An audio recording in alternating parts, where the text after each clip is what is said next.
Hello, book lovers, and welcome to Authors Bookstores, presented by A Mighty Blaze. My name is Kimberly Hensle Lowrance. I host and produce this show in partnership with fellow writer Joel Moldover. And we're so excited that you're here with us today. Before we begin our conversation, I just want to acknowledge that the world is under a lot of stress these days. From war to climate change to political unrest, the pandemic, we have a lot going on. And we understand that in times of turmoil and trouble, stories and connection provide us with solace, and they remind us of our shared humanity. So we're especially grateful that you made time today to be with us in conversation. Thank you. This is our 91st episode of Authors Love Bookstores, and I am thrilled to welcome my friend, author EDWIN Hill, to the show. Welcome, EDWIN. Thanks for having me. Oh, I'm thrilled to have you. And we are joined by the crime fiction champion, guru, knows all, bookseller, writer, podcaster extraordinaire, Scott Montgomery. Welcome, Scott. Pleasure.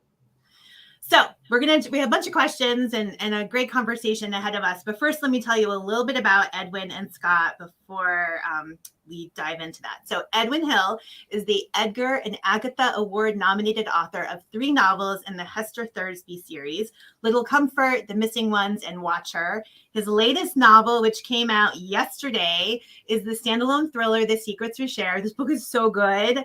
I stayed up until 1 o'clock in the morning reading this book, which I just don't do because I love to sleep.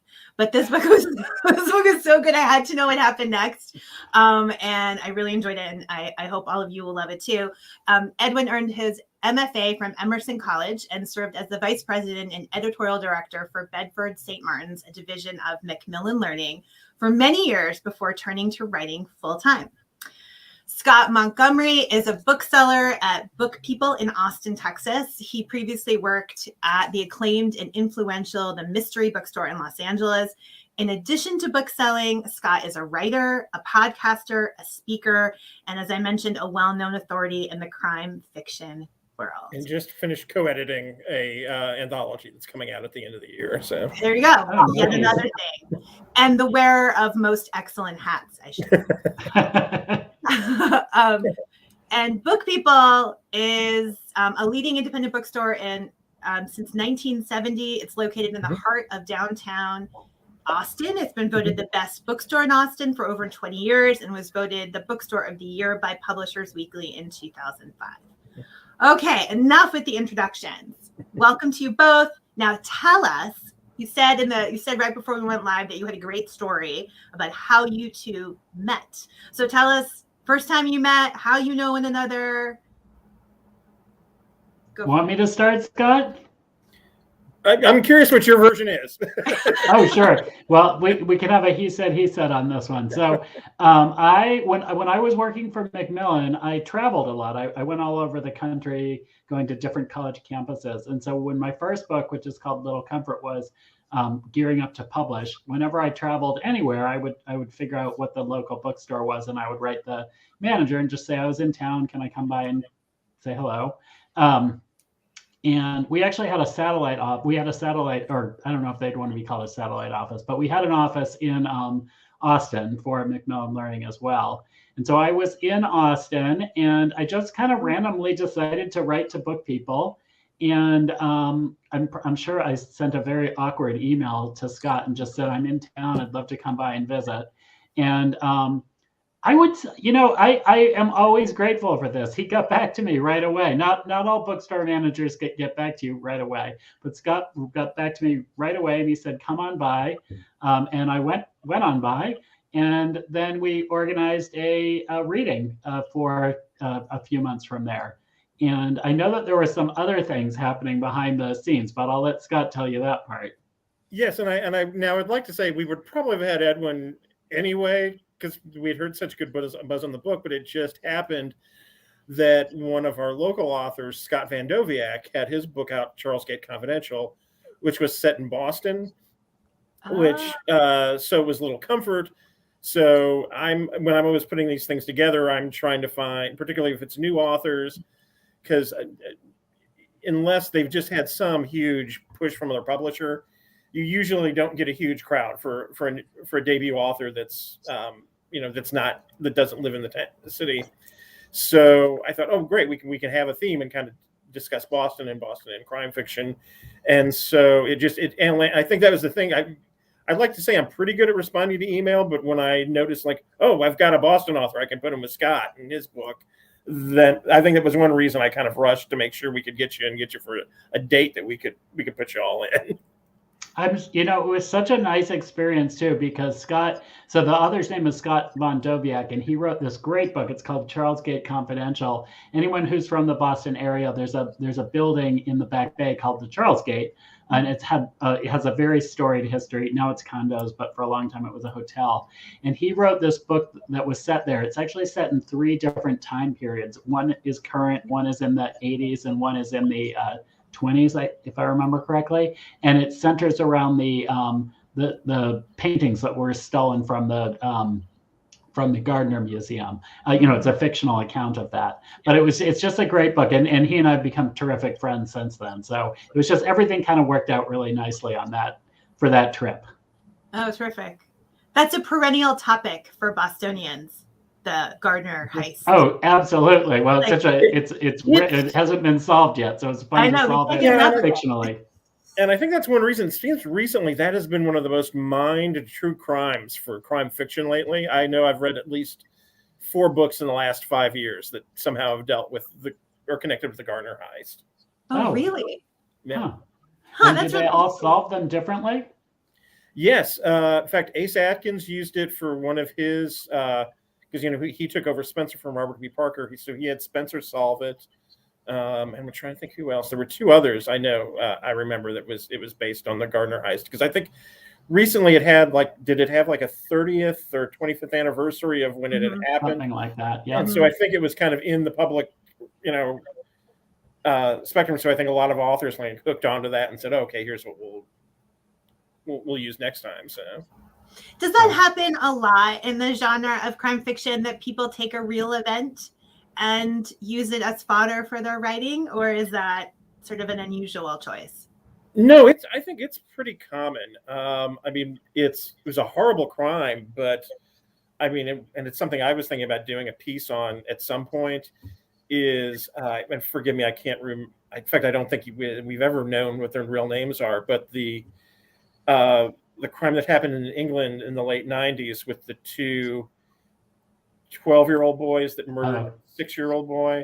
That one keeps on coming back all the time and being used and it's been interesting, just the different ways it's been used. That's the thing that's been interesting about it. It's almost like a Rorschach test for the writer because you always get a very different story from whatever even though they use the same, true crime in a way.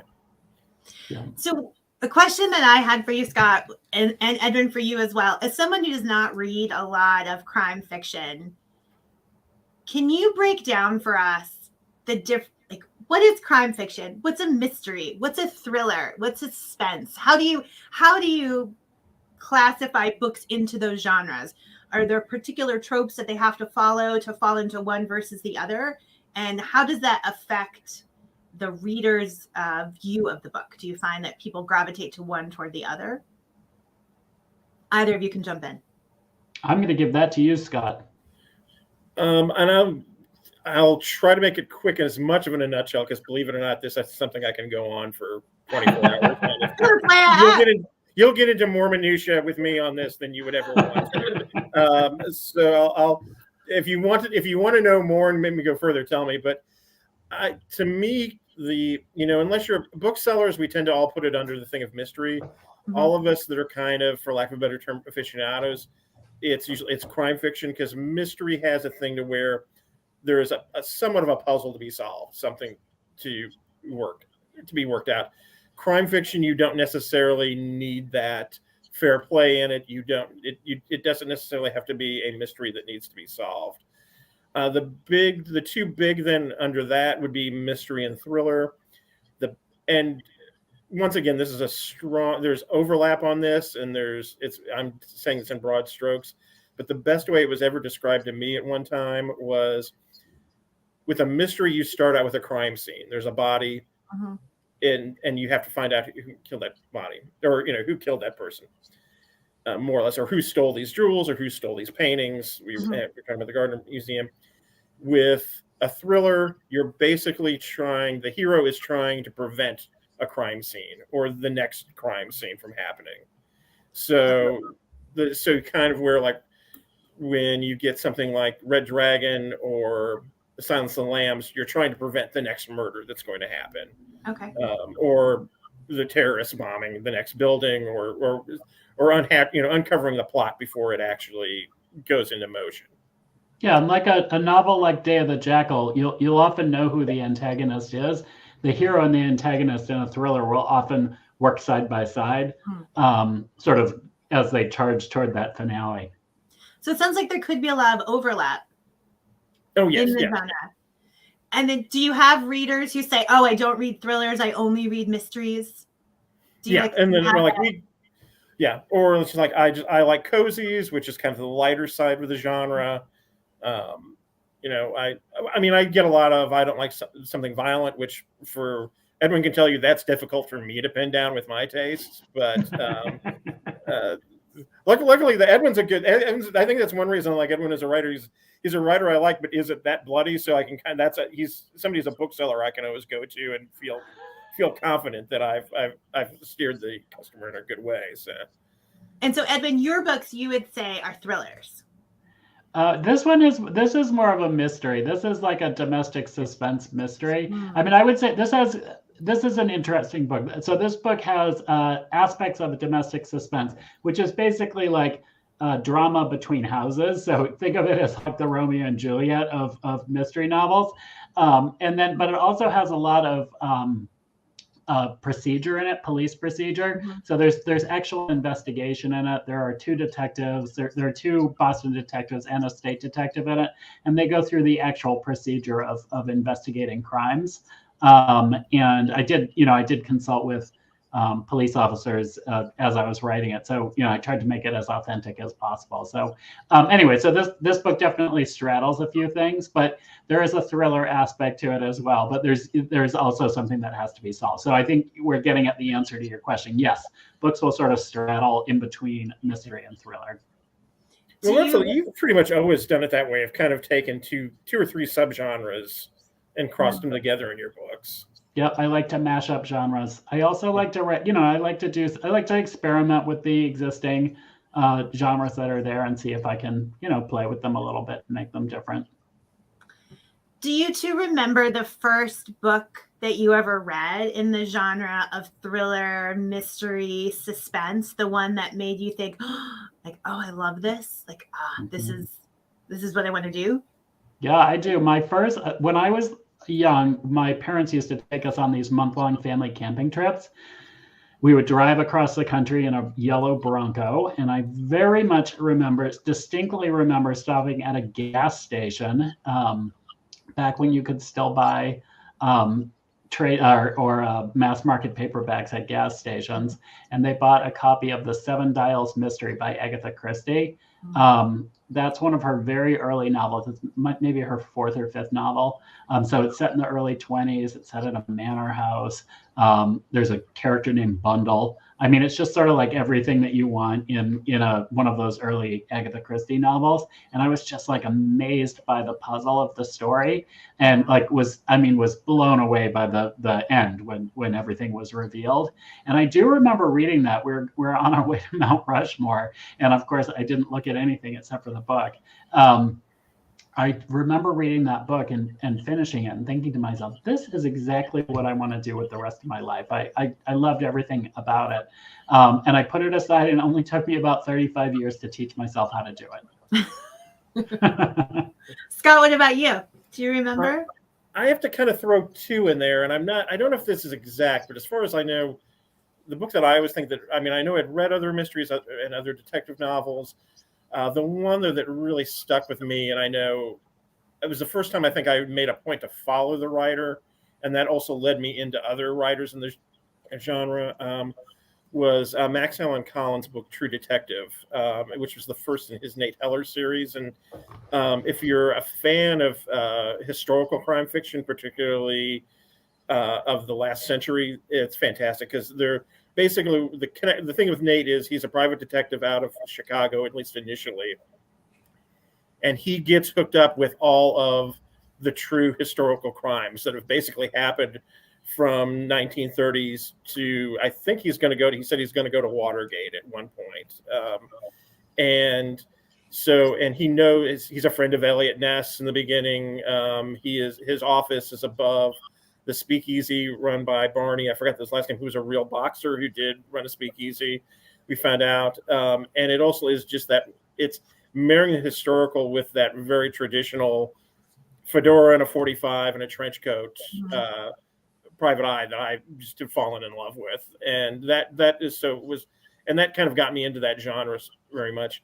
I do, though, distinctly remember sitting in my homeroom class in the middle of Elmore Leonard's book Stick, which is the first Elmore Leonard book I ever read, as somebody who was planning or wanted to be a writer, and just saying, this is the kind of book I want to write. And so I remember I was kind of pursuing that kind of story and trying to do that kind of dialogue for the longest time. Oh, that's Nice. excellent. I love that you both read these books and they were epiphanies for you. You could see the future for yourself. That's really exciting to have that strong a memory of a book. I love it. Speaking of another book that I loved, The Secrets We Share. Congratulations. Thank you. That was a great segue. Congratulations. So, I mean, I will say that I loved it, but I'm not the only one. Publishers Weekly says that you keep the clock ticking and the twists coming right up to the shocking conclusion. There was another review that said, rife with secrets, suspicion, masked identities, and shady characters, this twisty thriller kept me turning pages with bated breath. Can you tell? Congratulations, that's great. Can you tell us a little bit about The Secrets We Share? I don't want to give this summary because I don't want to give away anything. So what do you as the writer want to describe? How do you want to describe your book? I've been working on my pitch line, so I'm going to read my log line, which I find log lines like the most impossible thing to write. So a log line is supposed to be like 10 to 15 words long, and you're supposed to include your protagonist, your central conflict, your motivation, and your inciting incident, all in those 15 words. So tell me how I did. Okay. The investigation of a brutal murder uncovers links to a homicide detective's long buried childhood secrets.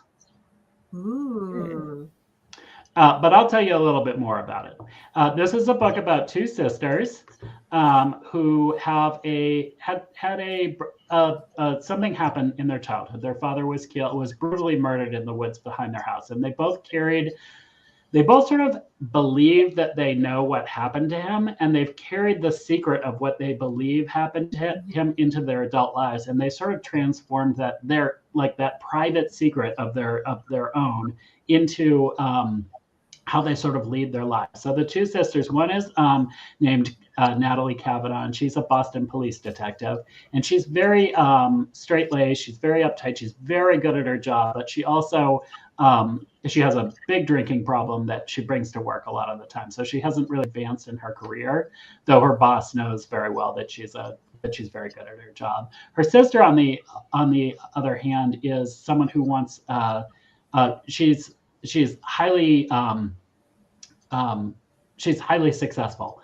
And she was a consultant, and she left her consulting business behind and became a home baker. And she spun up this blog, and now she's about to publish her first cookbook. So she's sitting right on the cusp of success. So whereas Natalie is sort of has sort of almost withdrawn from life. Glenn, her sister's name is Glenn, like Glenn Close. So Glenn has takes life by the bullhorns, and she has bright red hair. She always wants to be seen, and so they're going forward into this life in life like this. And all of a sudden, this murder happens, and the murder murder happens in the present, and the murder sort of disrupts their life. And one of the things I love to play with in books is this idea of sitting on the cusp of fame, and what it means to be right before something. And so Glenn is sitting on the cusp of fame. Like next week, she's going to be famous. This week, she's like sort of well known. Next week, she's going to be famous. But this murder comes along and it disrupts that trajectory for her. So anyway, those are some of the things that I explored. I really wanted to look at siblings in this. I wanted to look at these two sisters are very close to each other, and they do the thing where they know where to put, they know what buttons to push, they know how to annoy each other, but when push comes to shove, they always have each other's back. And I wanted to show that closeness as the novel progressed as well. I love that idea of exploring someone right on the cusp of change, like something good or different about to happen. There's natural tension in that when you're reading a story. So you already are establishing stakes that the reader has in the back of their head, like, oh, this isn't going to happen if this, if this other thing interrupts it. And it creates like, I don't know, added excitement. Yeah. I was at a James Taylor. He probably has told this story at every concert he's ever given, but I was at a James Taylor concert once, and he told this great story about how he walked, and this is a million years ago, of course, when things were simpler, but he basically walked into a producer's office and became, like, that day he became James. He was always James Taylor, but that day he became James Taylor. And he always says, I walked through that door to the rest of my life. And I thought, I always wondered, what is it like to like suddenly have something like that, like just absolutely change like someone like Princess Diana. That happened to Princess Diana as well. Like, how do you deal with your life suddenly changing in so many different ways, both for good and for bad? I love it. Scott, when you think about all of the authors that have come through Book People over the years, has there been one author event that's like your favorite? The one that when people say, tell me about what you do, you're like, oh, let me tell you about this author event. Oh, let me tell you about this conversation. You mean excluding any of those I've done with Edwin? That's a given. Yes. The one that comes closest to me, because it looked like it was going to be a disaster and not happen, and then it ended up being one of the best ones I ever did. I've been a fan of Daniel Woodrell. He's still one of my favorite all-time authors. If you haven't read Tomato Red or Winter's Bone, just right after this is done, get Edwin's book, but then also go and get a Daniel Woodrell book. And so we were talking with the person who was our marketing director at the time, and I said, I've hung around Dan a little bit. I said, Dan's a very nice guy, very smart guy. I said, but man, you got to drag stuff out of him. And I said, I don't know. And usually I'm the guy who's doing the interview or doing the moderating. And I said, I don't know if he's going to feel, he doesn't know me that well. And I said, so I don't know how comfortable it will be. And so I said, well, maybe we can get somebody to do it with him. And I'm like, hey, Texas Book Festival's that same weekend. And I said, Craig Johnson's going to be in town. And I said, he and Craig are really good friends. And Craig and I, sorry, I'm sounding like a name dropper here, but I've known Craig since his first book, The Cold Dish, and was one of the first people to kind of promote it. So we have a really strong friendship. So I called Craig up and said, would you mind like being the interviewer for Dan Woodrell? And he goes, oh yeah, I'd love to. So we had that set up. And then another author I'd been wanting to have for a while, he called me up, and that was Frank Bill. And he, at that time, was really high on his book Donnybrook, and said, hey, they've got me coming in for the Texas Book Festival, but just on a Sunday. But he goes, if I can do that thing Saturday night with you and Woodrell, that would be great. And he goes, then we can hang out, which I hadn't seen Frank in a good reason. And I have to say, half the reason I have this job is just so I can hang out and drink with my author friends. So You're very good at it, by the way. And so without thinking, I just said, yeah, we'll sign it up. And I called our marketing director, said, that's fantastic. This will be great. And then as soon as we all said that, I said, I did not clear that with Craig to see if he's good with it. And so I called him up. I said, here's what's going on. He goes, I don't have time to read another author's book. And he goes, maybe I'll have to pull out. I'm like, well, we kind of put your name on some posters already. And so we were going back and forth, and Craig said something along the lines of, how about we do it like Monday Night Football in the 70s? I'm like, okay. I said, what are you talking about? He goes, you be Howard Cosell. He goes, you ask like, the important, the in-depth questions about writing. And he goes, I'll be Don Meredith, do color commentary and crack jokes and kind of poke fun with everybody. And he goes, that way, he goes, I don't have to necessarily read the author, Frank Bill's work. And I'm like, if that'll get you on, that'll be fine. And there's a joke that Craig always has in Wyoming. He said that you can get anybody you can pay anybody off of the job to do a six-pack because it's a very neighborly kind of town. So I made sure we had a six-pack of Lone Star for Craig, and I handed that to him at the beginning of the show. And so all four of us had a beer, and then we threw the two other cans out to the audience. And it kind of looked like a live-action version of King of the Hill. And also on top of that, Dan, the big thing I had been worried about was Dan had been then doing this for about a year since I had first kind of dealt with him, that he was really loose, or much looser, and he was cracking jokes. And we got into these really, really good conversations about writing, but then also was just really fun. And everybody there, but because Frank and Craig had been very much admirers of Dan's work. And so that very much came across to the audience. And then I also have to say, once again, afterward, we had a really great time and went to Threadgills with a bunch of us with actually Frank Bill's friend, Ray Wiley Hubbard, who's an esteemed musician, and had a really wonderful time. So I would just remember that like coming off really, really well and being really fun and being the exact kind of event I love to host. That's excellent. Is there anyone that you've wanted to host who hasn't yet made it to Book People on their bucket list, your author bucket list? Other than Edwin Hill again? Yeah, Edwin Hill again. Let's see. I'm trying to think. So a lot of it is just people I haven't. At one point I would have loved to have had Dennis Lehane, but I have to admit he said a couple of things about the genre recently that did not make me really didn't make me friendly toward him as much as I used to be. I'd love to have George Pelecanos back. I think we had him once or twice, and and he's been always really good to have. I'm trying to think. I'm really looking forward. Somebody I'm looking forward to who's never done it, but will probably be doing it in the summer, is Gabino Iglesias, who's a local author out of here, and he's really going to be put in the spotlight in August with his book, The Devil Takes You Home. And Nice. Gabino is a good buddy of mine, but then he's just a tremendous author and a really good guy. So I'm really waiting. I'm looking forward to that night where he kind of gets a spotlight at our What's place. the book called? The Devil Takes You Home. So to our audience, we're putting links to all of these books that Scott and Edwin mentioned below the broadcast, so you can go get them from Book People. And also, if you have questions for Scott or Edwin, put them in the comments, and we'll get to as many as we can later on. So, Edwin, this is your first standalone book. Your previous book, Sort of. Sort of. I mean, there's a little crossover. There's a little crossover. Yes, I should say the previous three books featured Hester as the main character. She does make an appearance in this book. For all those Hester lovers out there like me.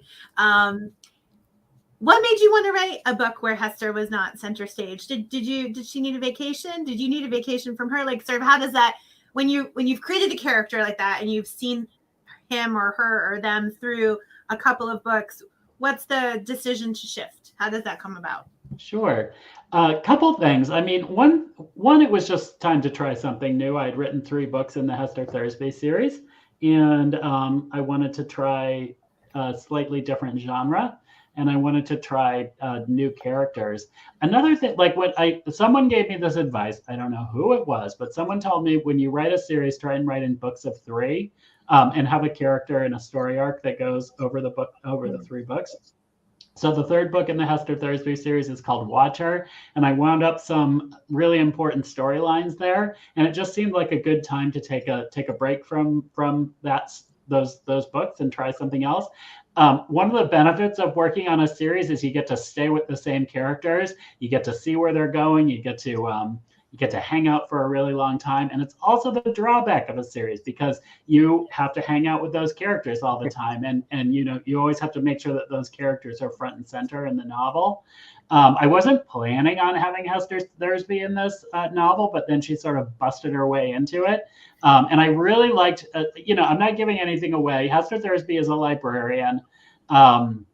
And it actually was really fun to use her in this. She's got a very minor part in here where she uses her research skills to sort of do some work behind the scenes in the investigation. And it was awesome. That's a great, like anyone who's trying to write a mystery series, if you have someone behind the scenes who can do research and find information for you, you don't actually have to write those scenes. You just have the person go away and come back and tell you what you need them to tell you, which is great shorthand for getting the story to move ahead a little bit faster.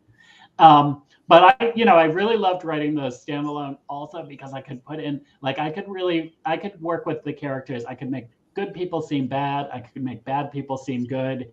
And I didn't have to protect my core cast at all. I was wondering, did this also kind of affect the pacing a little bit? Because, I mean, all your books are well paced, but the Hester books have like a more deliberate, more Patricia Highsmith kind of style of pacing. And this one was a much faster pace. Was that something that you kind of wanted to do going into it? Yep. So I wanted to do something that was really like where there were a lot of story questions throughout the entire book. I wanted there to be a lot of twists in this novel. I was writing this during the pandemic. And if I had one goal when writing this book, I wanted it to be something that people would have fun when they read it and would be really surprised as it was going. I had a book event last night and Kimberly was kind enough to come, so I'm going to repeat myself here. One of the things that I did with this book was the midpoint of the book, the original midpoint of the book. For anyone who's listening, the midpoint of the book is exactly what it sounds like. It's the event that happens in the direct middle of the book. When I wrote the first draft, I was reading it through and I thought, how can I pick up the pace in this? How can I make it even more exciting?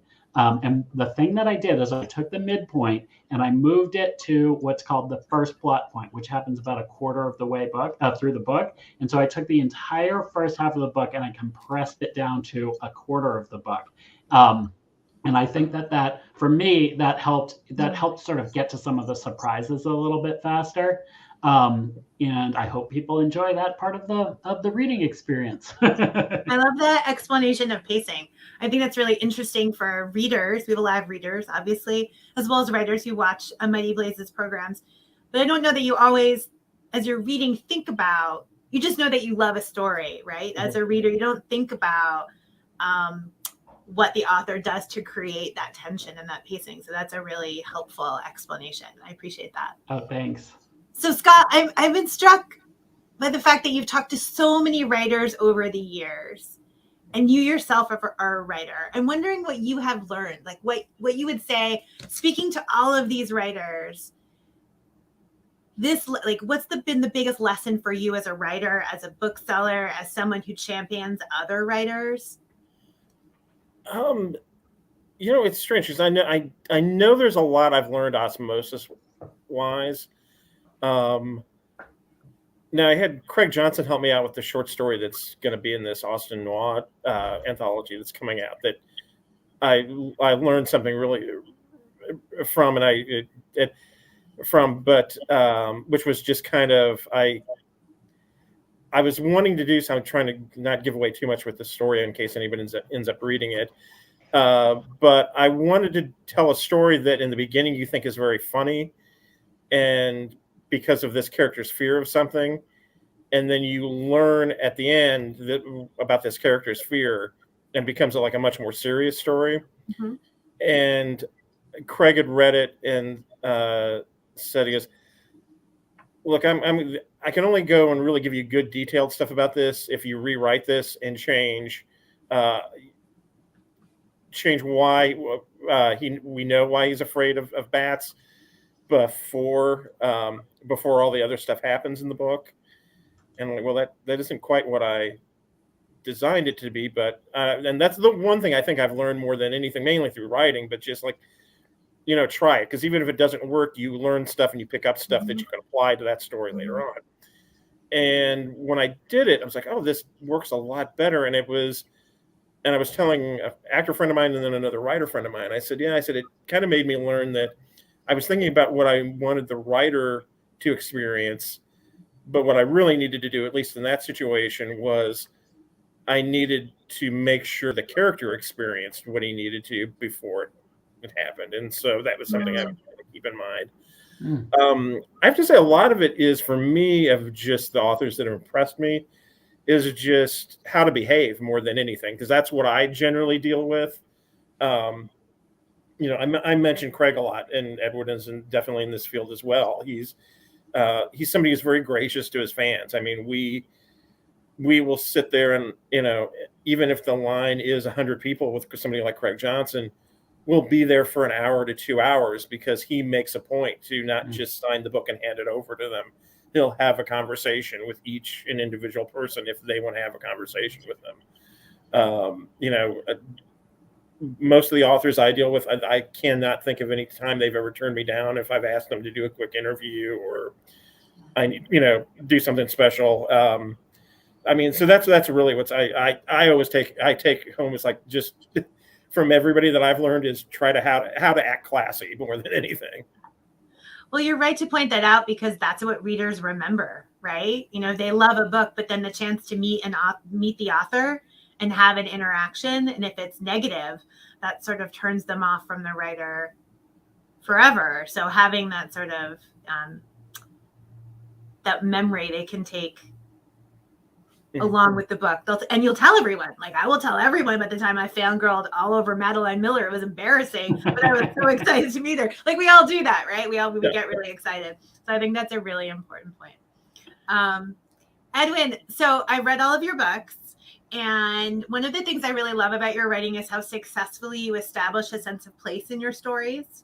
So Boston is a main character, and all of her neighborhoods, right? So Beacon Hill or West Roxbury, Jamaica Plain, Somerville. It's not technically Boston, but you sort of you take all of Boston and put your arms around her and include her in your stories. And I wonder if you can speak to how to create a sense of place so successfully in your storytelling. How do you make a location come alive? Because I find it so interesting that your stories all take place in New England, and Scott is in Texas, and he reads your books and champions them. And so you're not a writer that only Boston people read, right? You make Boston come alive so that anyone can fall in love with her. You can tell I like where I live. So I'm just curious if you can explain that, developing a sense of place for. Sure. I think it's really important to pick and choose when you're developing the setting for each individual novel, and to pick and choose the things that support the character development and the plot for that particular story. So for this novel, for example, I wanted everything between Natalie and Glenn to sort of stand out and contrast each other. Mm-hmm. And so Natalie lives in a neighborhood in Boston called Jamaica Plain, which is more like city-like if you imagine a city. And then Glenn lives in a neighborhood of Boston called West Roxbury, which is more like suburban, like if you imagine a suburb.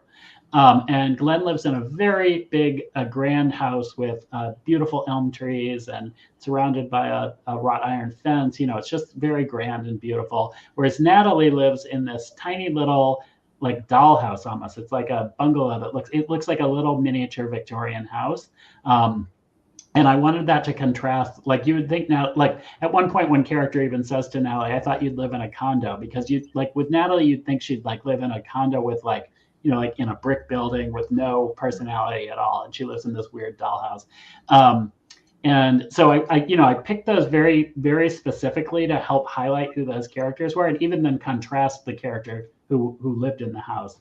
I chose the weather very carefully in this story, but in Boston, we benefit from the seasons, which is just delightful.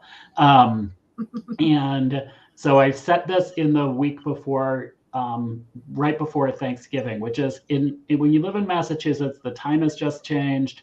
I don't know if that'll keep happening, but the time has just changed. It actually gets dark before 4 o'clock here, which is like that's really early.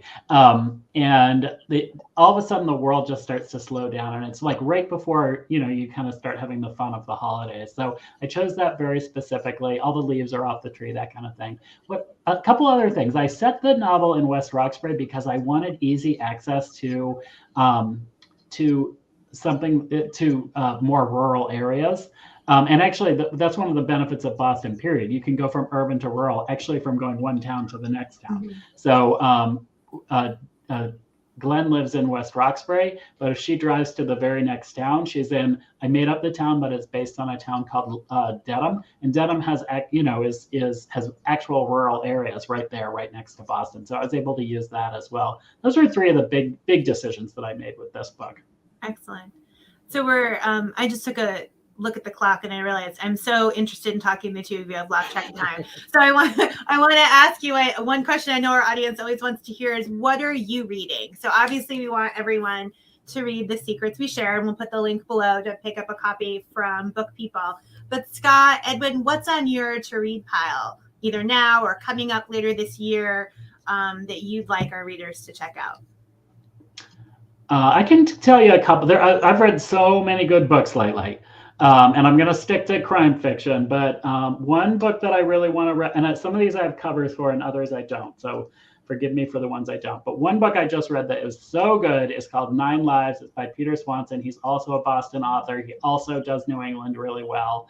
And this is it's sort of a riff on And Then There Were None, Agatha Christie's And Then There Were None. But instead of having it set in an island or some isolated place, it's actually set in the entire country. And so there are 9 people who all get a letter, and the letter tells them that, I think the letter tells them, I'm trying to remember I can't remember the exact words, but the letter basically tells them that they're goners. And then the novel sort of follows each of the characters as they become victims of the killer.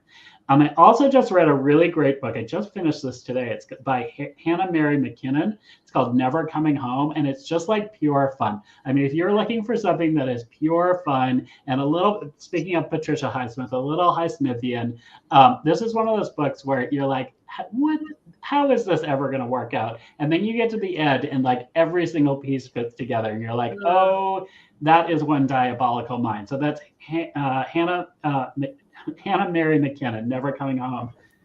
You go, Scott, and I'll do a couple others. A book, it was my favorite book of last year. I keep on pushing it. The story is Tricky by Josh Stallings. That's basically this cop from an area called Tooele, which is kind of cowboy country in LA.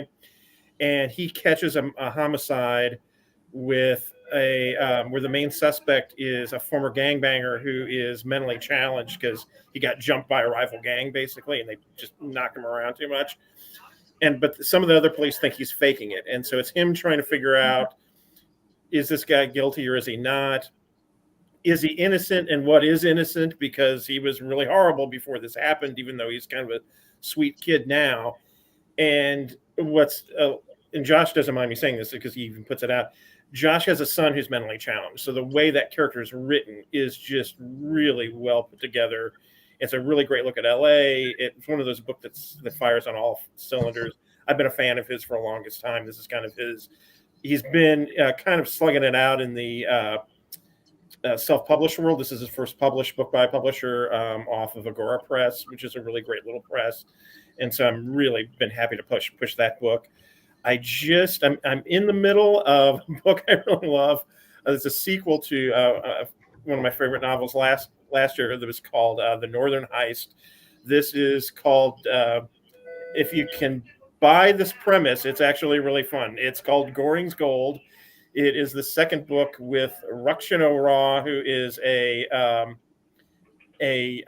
former IRA member and then bank robber who finally did his big heist, and he's now living in France. But the guy who launders his money is in this situation to where he owns this baton that belonged to Hermann Goring, which leads to this cache of gold that was then put in Northern Ireland, since they had no love for the British, and that's where Goring was going to go when everything fell apart.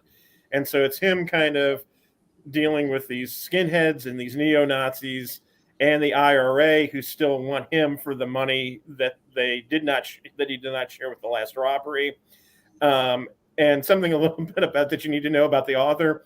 He is a former IRA soldier and bank robber, so he's kind of talking about what he knows. Wow. I'll be doing an interview with him soon, and I really cannot wait, because one of the questions I'm dying to ask is there any similarities between writing and robbing a bank? So, and then something I really want to mention, a great series is back in print. Joseph Hanson and his Dave Branstetter series. For those who don't know, Dave Branstetter was basically the first series private eye who was gay, and these were written in 1970, which it gets mentioned in some of the publicity, is when homosexuality was still illegal in 49 states and was still considered a psychosis. So the timing of these books when they came out was very important. The writing is wonderful, like a lot of crime writers. Hanson was a poet, so just the words and the alliteration is just really well done and beautiful. I just finished the first book in the series, Fade Out, today. Syndicate Press, they're putting out the books, I think, kind of, they put the first four out at once, and I think then every other month they're putting out the rest in the series in these really nice paperback versions that look really beautiful. We talk about writing and what it does for us. I remember when I read these, and I was a straight redneck from Missouri who really liked crime fiction, and I remember reading a Branstetter short story and just kind of, and I hate to admit this, but being that young at the time reading, it was the first time I really kind of thought, oh, gay people are just like us. They're normal. They go through the same kind of things, and so. It's a really wonderful series. I hope more people get to check it out now. So this is really fun. Thank you. I think it's getting some press. You're the second person that's mentioned it to me in the last 24 hours. Yeah. We've put the link below the broadcast to purchase Fade Out. We also included the link to Hannah Mary McKinnon being on this show. She came on back in 2020, so you can check that out as well. Oh, nice. Good. Yeah. Thank you to our producer, Joe, for recommending that. Scott, our last question is always for the bookseller. Dun, dun, dun, dun. So we've talked a lot about crime fiction today and the whole genre and Edwin's book. We haven't really touched on so much about bookselling, but I am curious, as someone who's worked in the bookselling field for a long time, how would you answer this sentence? Running a successful bookstore is part hard work, part luck, and part what else? Love for the reading. I don't consider myself as much as a bookseller as I do an advocate for the genre. This in Westerns as well, but particularly for crime fiction. And out of that, it also kind of grew up. I now kind of get to help my friends. That's because I've become really good friends with a lot of these folks. So, yeah, wonderful. Thank you both for being with us today. Oh, thank you for having us. My pleasure. Thanks. Edwin, congratulations on the book. We wish you much success. Thank you. And Scott, it's a pleasure to meet you and to hear your stories, and good luck to you on your anthology. We also will include the link below to The Eyes of Texas, which is an anthology that you're published in, and then you have another one coming out later this year. Yeah, I think everybody in that book won some kind of award or notoriety. I was finally happy when American Authors made me an honorable mention, because everybody else was getting some accolades except me on that. To our audience, if you liked today's show, and we hope that you did, please subscribe to A Mighty Blaze on Facebook so you can get notified about all of our author conversations, or hop over to our website, amightyblaze.com, to sign up for our weekly newsletter. And please join us back here next week, Wednesday, 4 p.m. Eastern Time, for another episode of Authors Love Bookstores. Until then, be well and keep reading. Thank you.